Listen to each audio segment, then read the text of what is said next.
How did Black, gay, and transgender movements start working together?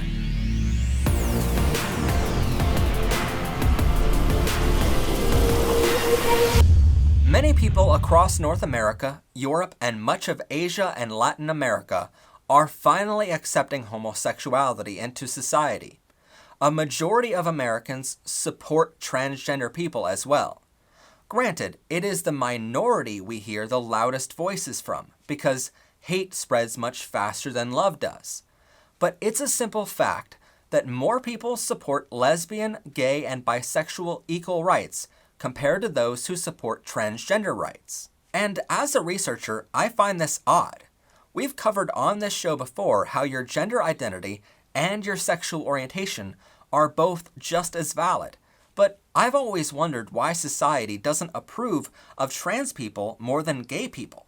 In fact, as more rights have been gained in America by gay people, including marriage equality and so on, trans rights have pretty much stayed the same, if not gone in reverse. And many people in the gay community say that gay rights would be much further ahead right now if only we didn't associate with trans movements ever. So that brings up a great question. How did we first start working together? The answer to that lies in how society forced us together. For many years, we still lived in a deeply segregated society. Schools and public areas were riddled with these symbols. While slavery was no longer allowed, segregation very much still was. You had to use different water fountains, bathrooms, and live completely separately from the white man if your skin was any other color. That's exactly why the civil rights movement for the Black community started in the 1950s. One really important thing to remember here is how close we were. In a previous episode, we talked about the start of gayborhoods and gaytrification. Because society didn't approve of us being gay or transgender, we started networking with other LGBTQ people and created a neighborhood of people just like us. This way, we could live a little more freely without our neighbors calling the police on us if they saw two men living together and so on. Basically speaking, society forced LGBTQ people to be segregated from the rest of society. But in many cities around the world, Black people were forced to do the same. And in many of those cities, their neighborhoods were either neighboring our gayborhoods or surrounding it. Remember, the neighborhoods we were forced to live in were the slums, the poorest of the housing in the area, and because of deep racism and bigoted issues in society, Black and LGBTQ people could only afford so much housing, and thus we began living next door to one another. So society effectively made us neighbors. Black and Hispanic people grew understandably tired of police arresting them for sitting in the wrong chair or the million other discriminatory things the police did back then. Police in the 1930s and 40s very much took advantage of this and abused their power horribly for many years, even continuing a portion of that racism in today's society. So in the 1950s, African Americans started to rise up in what is now called the Civil Rights Movement. In the 1950s through the 1960s, gay people were being imprisoned for being in same-sex relationships. Trans people were being arrested for wearing the appropriate clothing to match their gender out in public. And routinely, gay bars were being raided by police. This eventually led to the Compton Cafeteria Riots and the Stonewall Riots, both of which we have covered on this show before. But gay and trans people didn't do this alone.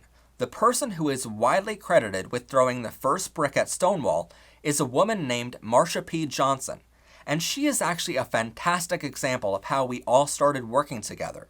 She is Black, transgender, and gay, the trifecta of things police hated back then. And if you're more interested in Marsha P. Johnson, there's a fantastic documentary on Netflix about her life and death. Sure, white gay men stood up and defended themselves in these protests, but we were far from the first people to stand up. It was Black, trans, and gay people all together. We must never forget that gay people would not have any of the basic human rights we have now in countries like America, like marriage equality and repealing of sodomy laws, which used to imprison us for even consensual acts between same-sex adults, We wouldn't have any of it unless trans people of color stood up first. There are times in our history when our movements were told to separate, probably for fear that we might actually get something done if we worked together. For example, Martin Luther King Jr., who is one of the most famous and influential civil rights leaders of all time, hired a man named Bayard Rustin to be in charge of his events. Bayard is a gay man, and so when the deeply racist and homophobic campaign of John F. Kennedy came to Martin Luther King Jr. and tried to shut down one of his protests, Kennedy's campaign threatened to tell the media how Martin Luther and Bayard were in a same-sex partnership, even though no evidence proved that ever happened.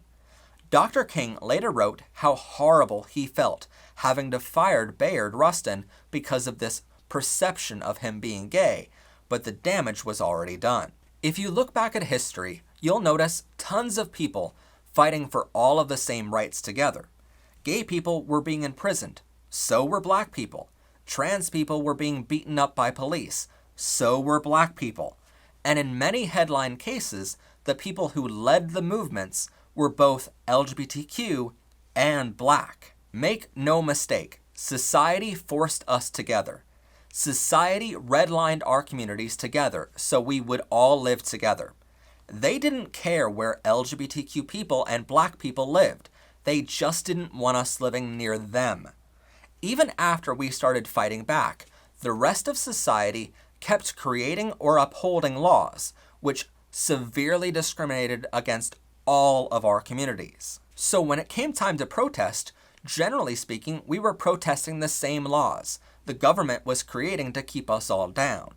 And when we showed up to protest, we kept running into one another, whether or not we belonged to each other's communities. So while society or certain members of our own community here might be upset that we associate with one another, remember, it wasn't our communities who grouped us together in the first place.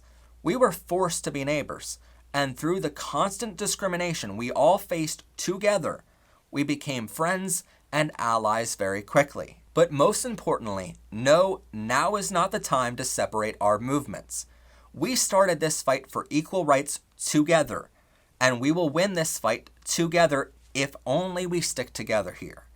There are times one of our communities will get more ahead than others, but together we can gain equal rights for all of us. Thank you so much for watching. Check back to see more LGBTQ lessons in history, health, science, literature, and more every single week.